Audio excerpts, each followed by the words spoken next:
para makakuha ng pasahero.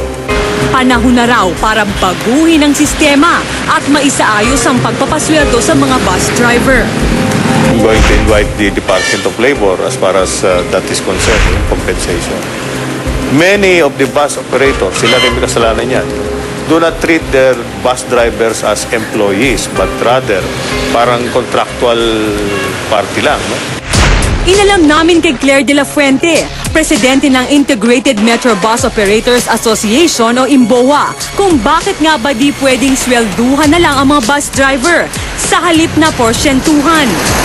Tagal-tagal ko na ina-explain yan eh. Siguro for 9 years na naging presidente ako ng asosasyon, they've always asked me what is the reason behind it. It's because there is a system na nung umpisa pa lang, ganyan ang naging sistema. Dahil sa kakulangan ng gobyerno natin to really monitor kung gaano kadami talagang pasahero. You wanted a good system? What will you do with the rest? Hindi nila alam. You wanted in an ideal situation, dapat ang driver swelduhan lang. Dapat ang mga pasahero, sila ang nag-aantay sa amin, hindi kami ang nag-aantay sa kanila. All over the world, that is the case. May oras, may minuto, mag-antay ka, the next bus will come at this time. But in the Philippines, wala. Pumunta ako sa EDSA, nagmasid at sinilip ang mga humaharurot na bus. Gusto ko kasi malaman mula mismo sa mga driver kung bakit nila kinakailangang paspasan ng biyahe. Gayong ang haba naman ng buong araw para gawin nila ito. Sumakay ako sa isang bus. Sumama sa biyahe ng driver na itatago na lang natin sa pangalang Berto.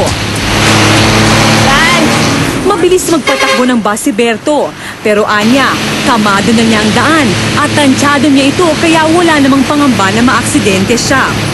Katulad niyan, ang daming pasaherong yan. Kailangan, bilisan mo na ma-pick up sila. Mahalaga daw kasing makarami sila ng pasahero. Paano yun? Sa loob, halimbawa ng isang araw, magkanong kinikita mo?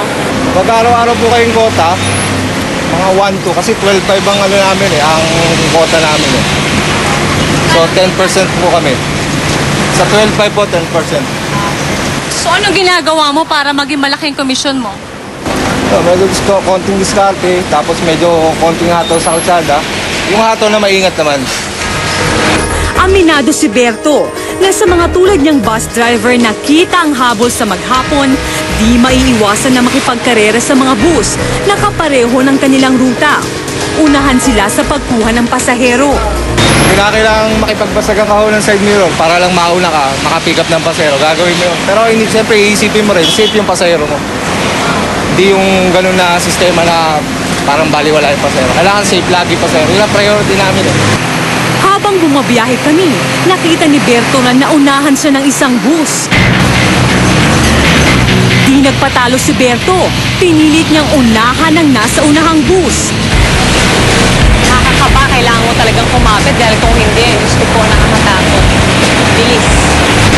Nang maunahan ni Berto ang bus, kampante na siya dahil sa kanya nasasakay ang mga pasaherong madadaanan niya.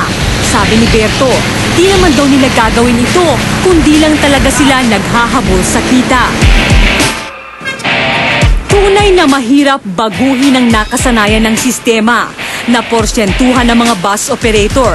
Pero naniniwala ako na sa pagtutulungan ng LTFRB at mga bus operator ay makakapagbalangkas sila ng bagong sistema na lahat ay makikinabang. Huwag na sana nating hintayin na marami pa ang magbuwis ng buhay at madamay ng walang kalaban-laban dahil lang sa sistemang nagtutulak sa ilang mga bus driver na mawala ng disiplina at maghari-harian sa kalsada.